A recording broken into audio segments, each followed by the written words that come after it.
Hello friends, जैसे कि आप लोग जानते हैं कि आज आपका 16 अगस्त 2020 है और आज आपका यूपीएससी बीईओ का पेपर हुआ था, खंड शिक्षा अधिकारी। ठीक है, तो आज हम लोग यहाँ पर मैथ एंड रीजनिंग का सोल्यूशन करने वाले हैं। तो अभी जो मुझे सेट मिला है वो आपको डी सेट मिला है, मुझे सेट डी के मैथ और रीजनिंग का सोल्यूशन हम लोग यहाँ पर करने वाले हैं। तो आइए देखते हैं जो आपके एग्जाम से मैथ और रीजनिंग से क्वेश्चन पूछे गए थे। तो आइए लेते हैं, यहाँ पर पहला क्वेश्चन है आपका।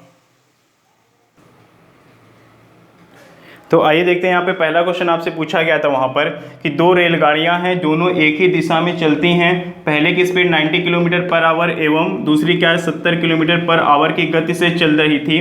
तेज चलने वाली रेलगाड़ी ने धीमी गति वाली रेलगाड़ी में खड़े किसी व्यक्ति को 18 सेकंड में पार करती है, तो तेज चलने वाली रेलगाड़ी की लंबाई क्या है। देखिए यहाँ पर आपसे लंबाई पूछा गया, लंबाई का मतलब हो गया यहाँ पर आपसे दूरी पूछी गई। ठीक है, तो मान लेते हैं तेज चलने वाली गति की रेलगाड़ी की लंबाई क्या है, स्मॉल एल मीटर है। तो आप जानते हैं दूरी बराबर क्या होता है, यहाँ पे क्या होता है, चाल गुणे समय होता है। ठीक है, चाल गुणे समय होता है यहाँ पे।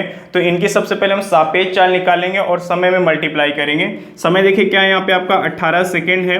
अब बात करें अगर चाल की, तो दोनों रेलगाड़ियाँ एक ही दिशा में जा रही होती हैं, तो सापेक्ष चाल क्या होती है, उनकी माइनस हो जाती है। ठीक है, तो यहाँ पर आपका हो जाएगा 90 माइनस 70, ये क्या है किलोमीटर पर आवर है, इसको हम मीटर पर सेकंड में चेंज करेंगे तो कितना 5/18 से डिवाइड मल्टीप्लाई करेंगे। ठीक है, तो अब देखिए यहाँ पर क्या होगा, सबसे पहले 18 से 18 आपका कैंसिल हो जाएगा। यहाँ पर 90 में से 70 घटाएंगे तो कितना आएगा 20 इंटू 5 है, तो आपका ये कितना हो जाएगा 100 मीटर। तो आपका आंसर यहाँ पे हो जाएगा 100 मीटर। तो आपका जो क्वेश्चन पूछा गया था उसका ऑप्शन दिया गया था 80 मीटर, 100 मीटर, 120 मीटर और 150 मीटर। तो यहाँ पर 100 मीटर आपका बिल्कुल सही आंसर हो जाएगा। ठीक है, आइए अगला क्वेश्चन लेते हैं। आइए देखते हैं अगला क्वेश्चन आपका यहाँ पे प्रॉफिट एंड लॉस चैप्टर से लिया गया था। कहा गया है किसी वस्तु के बिक्री मूल्य को 3/4 पर बेचने पर, ठीक है, बिक्री मूल्य के 3/4 पर बेचने पर विक्रेता को 10% की हानि होती है यदि उसे मूल्य बिक्री मूल्य पर बेचा जाए। मूल बिक्री मूल्य का मतलब क्या होगा, जो उसकी ओरिजिनल वैल्यू थी, ओरिजिनल जो कीमत था, अगर उस पर बेचा जाता है तो लाभ अथवा हानि प्रतिशत क्या होगा, हमें ये निकालना है। ठीक है, और आपके ऑप्शन दिए गए 20% का हानि, 120% का लाभ, फिर यहाँ पे 32.5% की हानि एंड 20% का प्रॉफिट। ठीक है, ये चीज़ दिया गया है। तो आइए देखते हैं क्वेश्चन को सॉल्व करते हैं। चूंकि देखिए यहाँ पर क्या है 3/4 पर बेचा गया है, तो अगर हम इसको शॉर्ट में क्वेश्चन को सॉल्व करना चाहते हैं तो हमें क्या करना है, क्योंकि यहाँ पर क्या हर आपका 4 है, तो कोई ऐसी संख्या मान लेनी है जो 4 से डिवाइड हो जाए। ठीक है, तो आइए देखते हैं यहाँ पर अगर हमने मान लिया कि उसका जो बिक्री मूल्य था, जो सेलिंग प्राइस था उसका, वो मान लेते हैं यहाँ पर क्या था 120 था, या फिर हम 1200 भी मान सकते हैं।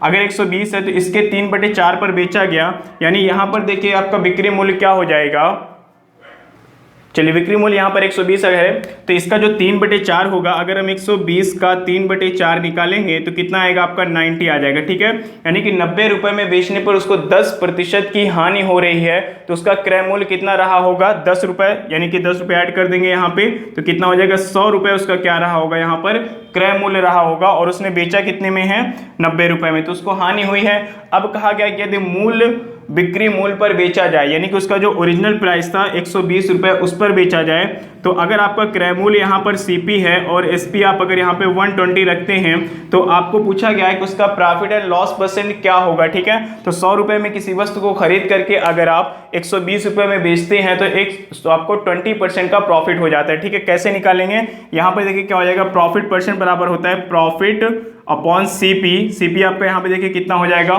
सीपी आपका 100 था यहाँ पर, तो 100 रखेंगे इंटू 100 करते हैं। ठीक है, 100 कैंसिल करिए, कितना आ जाएगा आपका 20% आपका आंसर होगा, यानी कि 20% का लाभ होगा। तो आपका यहाँ पे लास्ट ऑप्शन बिल्कुल सही हो जाएगा। ठीक है, आइए अगला क्वेश्चन लेते हैं।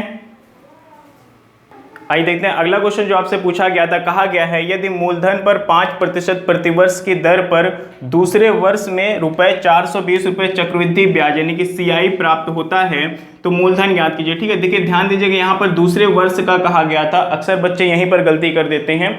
देखिए यहाँ पे दूसरे वर्ष का मतलब वो ये होता है कि सेकेंड ईयर में आपको कितना इंटरेस्ट मिला है। ठीक है, तो यहाँ पे क्या हो जाएगा, आपको क्या करना है, आपसे पूछा गया है मूलधन कितना होगा। ठीक है, तो हम यहाँ पर क्या करेंगे, देखिए फॉर्मूला लगाएंगे, P इन ब्रैकेट यहाँ पर क्या हो जाएगा 1 + R/100 की पावर यहाँ पे क्या होता है t-1, ठीक है। t यहाँ पे देखिए क्या है, दूसरे वर्ष का है, तो यहाँ पे हम दो कर लेंगे और माइनस करेंगे। यहाँ पर क्या माइनस करना है, यहाँ पे आपको पहले वर्ष का चक्रवृद्धि ब्याज माइनस कर देना है, ठीक है। तो यहाँ पे हो जाएगा 1 + r/100 की पावर t क्या है, यहाँ पे आपका 1 है क्योंकि पहले वर्ष का है, -1 कर दीजिए और बराबर किसके हो जाएगा, ये 420 रुपए के, ठीक है, 420 रुपए के।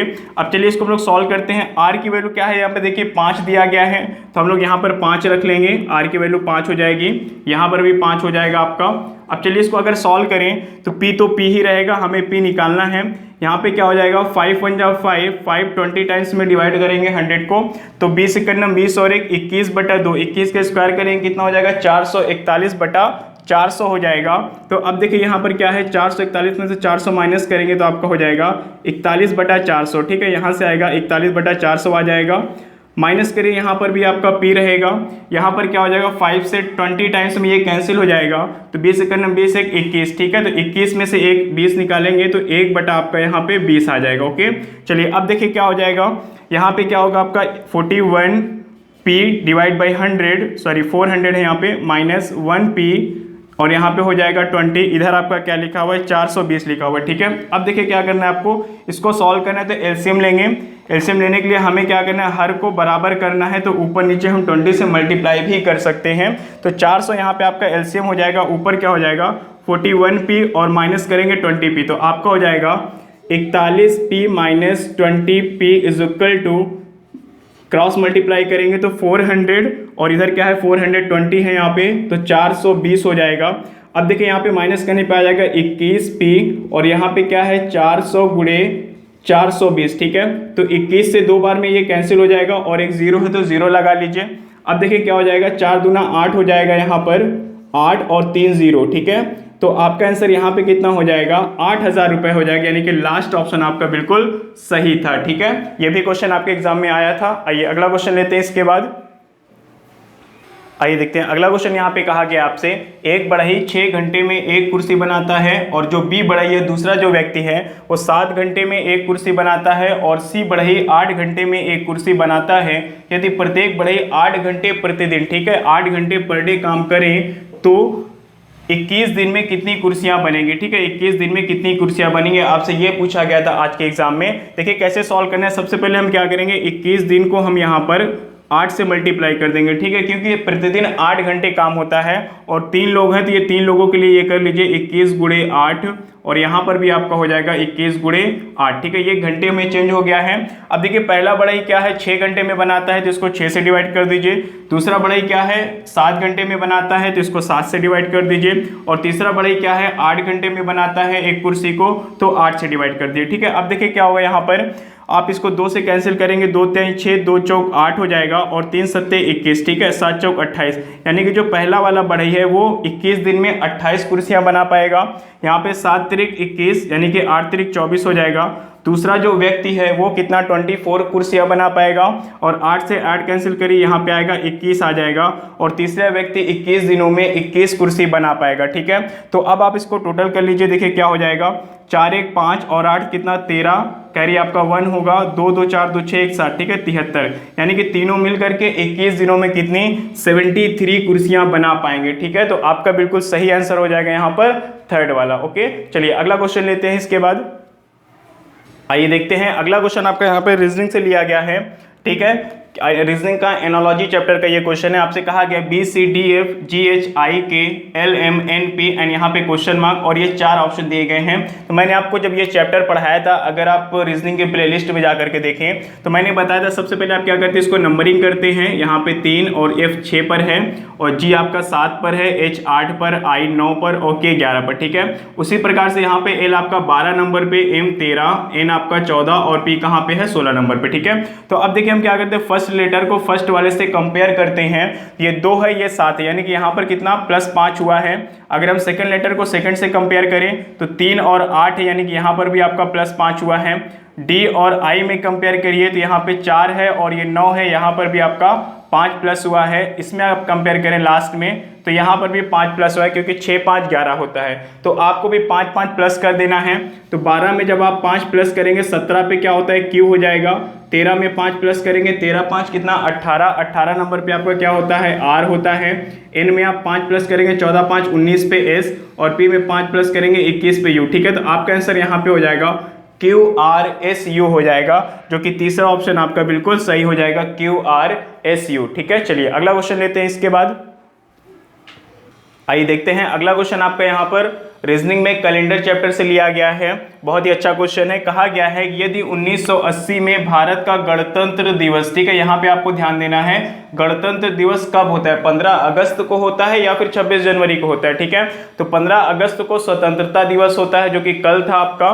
ठीक है, ये गणतंत्र दिवस का मतलब होता है 26 जनवरी। ठीक है, तो आपसे कहा गया है कि 26 जनवरी 1980 को कौन सा दिन था, बताया गया है शनिवार था। ठीक है, यहाँ पे क्या था आपका सैटरडे था।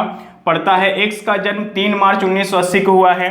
देखिए यहाँ पे क्या हो जाएगा, 3 मार्च 1980 को एक्स का जन्म हुआ है, होता है। ठीक है, तो x आपसे कहा गया y x से 4 दिन बड़ा है। एक और व्यक्ति है y जो कि x से 4 दिन पहले उसका जन्म हुआ है, तो y का जन्म किस दिन हुआ। ठीक है, तो चलिए देखते हैं यहाँ पे। सबसे पहले हम देखते हैं कि अगर 26 जनवरी 1980 को शनिवार था तो 3 मार्च 1980 को कौन सा दिन होगा। ठीक है, तो देखिए यहाँ पर क्या हो जाएगा, जनवरी फरवरी मार्च 3 महीने की बात हुई है। जनवरी में देखिए क्या है 26, अगर हम 26 दिन माइनस करें 31 में से कितना दिन आता है, यहाँ पे 4 दिन आ जाएगा। उसके बाद आता है आपका फरवरी। ठीक है, फरवरी देखिए 1980 लीप ईयर है, लीप ईयर में फरवरी क्या होती है 29 डेज की होती है, तो फरवरी में कितने दिन हो जाएंगे आपके 29 हो जाएंगे, प्लस मार्च का 3 है तो 3 ले लीजिए, 29 और कितना 4 3 7 कितना हो जाएगा आपका 30 6 36 हो जाएगा। ठीक है, तो हम क्या करते हैं 36 को 7 से डिवाइड करते हैं विषम दिन निकालने के लिए। जब आप 36 को 7 से डिवाइड करेंगे तो कितना आएगा, 7 5 35, 1 36 आएगा, यानी कि 1 एक्स्ट्रा डे यहाँ पर आता है। इसका मतलब ये हुआ कि हमें सैटरडे में 1 प्लस कर देना है, तो कितना हो जाएगा संडे हो जाएगा। ठीक है, तो आपका यहाँ पे आंसर आएगा, सॉरी आंसर नहीं आएगा अभी, 3 मार्च 1980 को क्या था, यहाँ पर संडे था। अब आपसे कहा गया है कि y x से 4 दिन बड़ा है, यानी 4 दिन पहले पैदा हुआ है, तो अब हम क्या करेंगे संडे में से 4 माइनस कर देंगे। ठीक है, संडे में से 4 माइनस करेंगे तो देखिए क्या हो जाएगा, एक दिन पीछे जाएंगे तो सैटरडे, फिर एक दिन और पीछे जाएंगे यानी कि 2 दिन पीछे जाएंगे तो फ्राइडे, फ्राइडे से पहले क्या होता है आपका यहाँ पर थर्सडे हो जाएगा, और थर्सडे से पहले यहाँ पे क्या होता है आपका वेडनेसडे हो जाएगा। ठीक है, सॉरी संडे था, यहाँ पे संडे में से 4 माइनस करना है आपको, तो सैटरडे फ्राइडे और फ्राइडे से पहले यहाँ पे थर्सडे हो जाएगा आपका। आइए देखते हैं यहाँ पे थोड़ा सा मिस्टेक हुआ क्या है कैलकुलेशन में, सही कर लेते हैं इसको। जनवरी में 31 डेज होते हैं, 31 में से आप 26 से जब माइनस करेंगे तो 5 दिन आएगा।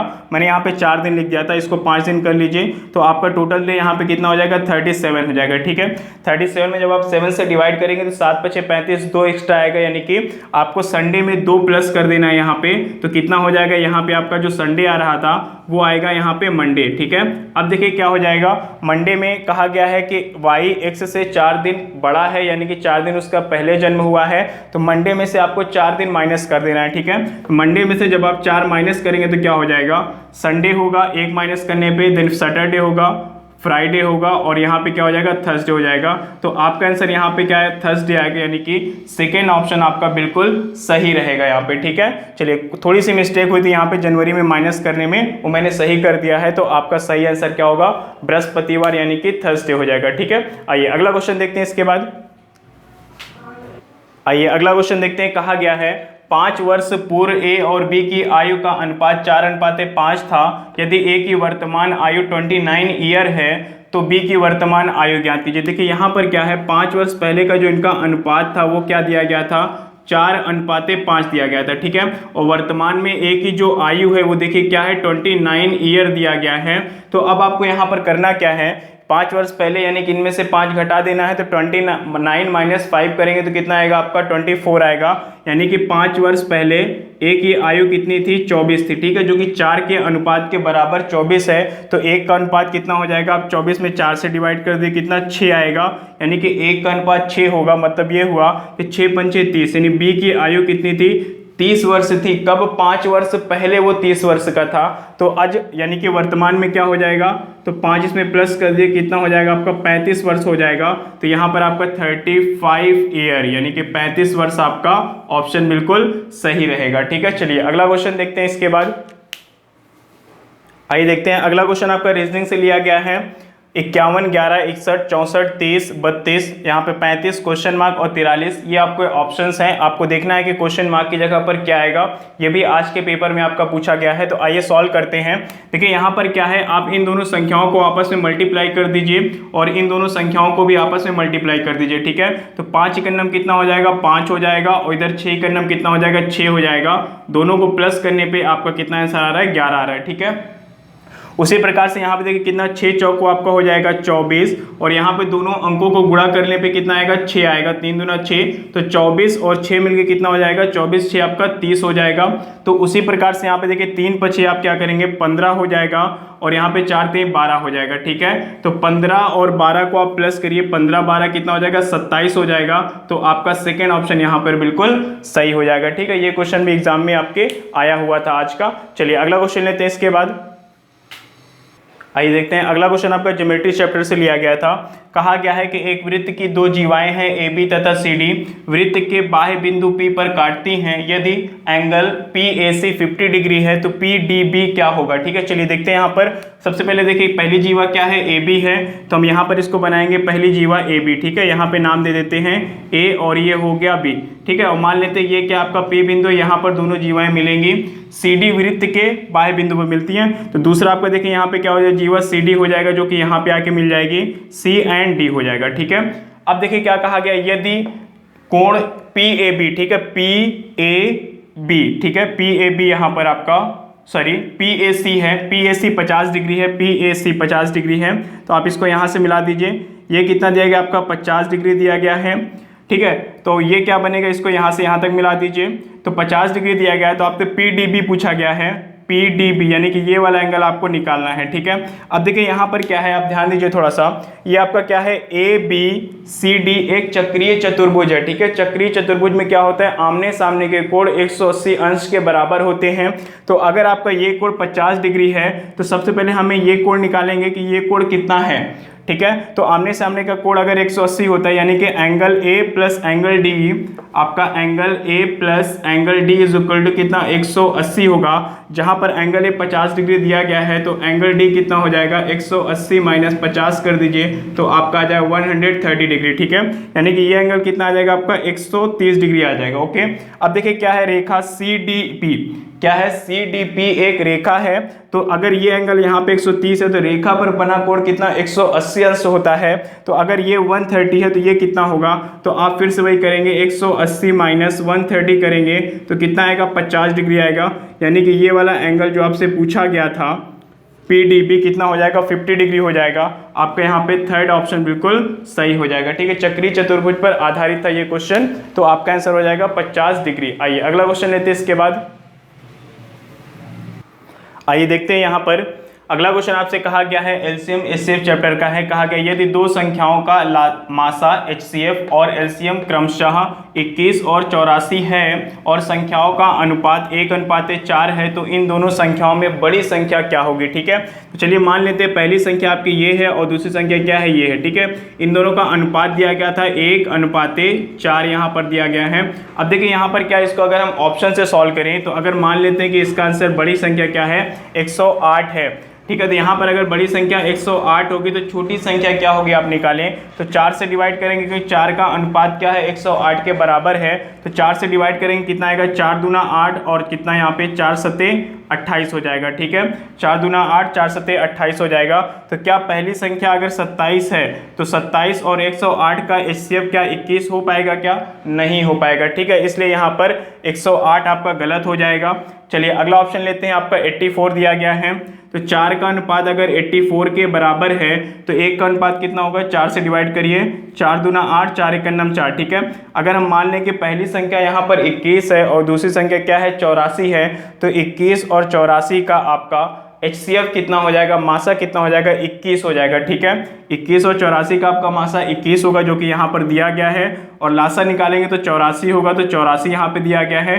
यानी कि हमारा सेकेंड ऑप्शन यहाँ पर बिल्कुल सही होगा। हमारी यहाँ पे बड़ी संख्या जो है वो क्या है, 84 हो जाएगी, ठीक है। तो इस तरीके से आप ऑप्शन से इसको बड़े आसानी से सॉल्व कर सकते हैं। चलिए अगला क्वेश्चन देखते हैं इसके बाद। आइए देखते हैं अगला क्वेश्चन आपका लिया गया है नंबर सीरीज से, रीजनिंग का ये क्वेश्चन है और ये क्वेश्चन देख करके समझ में आता है ये क्या मल्टीप्लिकेशन सीरीज है, ठीक है। इसकी वीडियो मैं अपलोड कर चुका हूँ, आप रीजनिंग के प्लेलिस्ट में जा करके नंबर सीरीज की वीडियो देख सकते हैं। जो बच्चे यहाँ पर देखिए नए हैं वे चैनल को जरूर सब्सक्राइब कर लें ताकि हर एग्जाम का सोल्यूशंस के वीडियोस आपको मिलते रहें, ठीक है। और इसके अलावा मैथ और रीजनिंग के भी यहाँ पे क्लासेस होती है तो उसके वीडियोस भी आपको मिल जाएंगे, आप प्लेलिस्ट में जाकर के चेक कर सकते हैं, ठीक है। तो आइए देखते हैं यहाँ पर पहला क्वेश्चन सॉल्व करते हैं। सीरीज का क्वेश्चन है आपका। देखिए यहाँ पर क्या करना है, सबसे पहले मैंने आपको बताया था कि यहाँ पर क्या करना है, आपको चेन बनानी होती है और मैंने पहचान भी आपको बताई थी, ठीक है। पहचान यहाँ पर क्या है, जब कोई संख्या तेजी से बढ़ रही होती है तो उसका मतलब ये हुआ कि ये क्या है, मल्टीप्लिकेशन सीरीज है। आइए देखते हैं यहाँ पर 244 का लगभग कितना गुना है 730। अगर हम इसको 250 मान लें तो 250 को 3 गुना करें तो 750 होता है, ठीक है। यानी कि ये लगभग कितना है, 3 गुने के आसपास है। तो इसको 3 गुना करके देखते हैं अगर, तो 244 का 3 गुना कितना हो जाएगा, देखिए यहाँ पे मल्टीप्लाई बाई 3 कर दीजिए।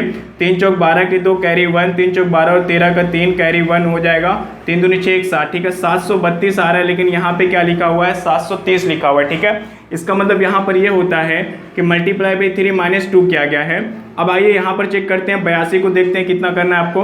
82 गुणे 3 करिए, 3 दूना 6 हो जाएगा और 3 8 24 हो जाएगा, ठीक है। 346 आ रहा है लेकिन यहाँ पर 246 है और यहाँ पे कितना 244 लिखा गया है, यानी कि 2 कम है आपका। तो यहाँ पर भी मल्टीप्लाई बाई 3 -2 किया गया है, ठीक है। यहाँ पर देखिए क्वेश्चन मार्क है तो हम यहाँ पर कंपेयर नहीं कर सकते, लेकिन इसको हम कर सकते हैं ना। तो 4 3 कितना हो जाएगा 12, 12 में से 2 घटाएंगे तो कितना आता है 10 आता है। यानी कि हमारी जो सीरीज चल रही है वो क्या है, 3 गुना करके उसमें से 2 घटाया जा रहा है, ठीक है। तो आइए देखते हैं वही चीज हमें यहाँ करना है, मल्टीप्लाई बाई 3 -2, ठीक है। 10 या 30 में से 2 घटाएंगे कितना आएगा आपका 28 आ जाएगा। 28 को 3 गुना करके देखिए और -2 करिए, ठीक है। तो 28 को 3 गुना करेंगे आप तो यहाँ पे 28 3 8 24 के 4 हासिल 2, 3 दूनी 6 2 8, ठीक है। 84 आएगा, 2 घटाएंगे तो 82 आपका प्राप्त हो रहा है। इसका मतलब यहाँ पे 28 हमारा बिल्कुल सही आंसर हो जाएगा, थर्ड ऑप्शन, ठीक है। चलिए उम्मीद करता हूँ ये क्वेश्चन आपको समझ में आ गया होगा। अगर इस चैप्टर की आपको वीडियो देखनी है तो आप रीजनिंग के प्ले लिस्ट में जाकर के देख सकते हैं मेरे चैनल पर, ठीक है। चलिए अगला क्वेश्चन लेते हैं इसके बाद। आइए देखते हैं अगला क्वेश्चन आपका यहाँ पे रीजनिंग में ब्लड रिलेशन चैप्टर से लिया गया है। देखिए यहाँ पर क्या हो जाएगा, ए बी का भाई है, बी सी का भाई है, सी डी का पति है, ई ए का पिता है, तो डी का ई से क्या रिश्ता है आपको ये निकालना है। तो आइए देखिए सॉल्व करते हैं इसको। कहा गया ए कौन है, बी का भाई है। यहाँ पर देखिए क्या हो जाएगा, ए भाई है, किसका भाई है, यहाँ पर बी का भाई है। फिर कहा गया बी कौन है, सी का भाई है, यानी कि बी भी यहाँ पर भाई है सी का। तो जहाँ पर भी मेल का संबंध पता चलता है उसको हम प्लस कर देते हैं और अगर फीमेल आएगा तो माइनस करते हैं, ठीक है।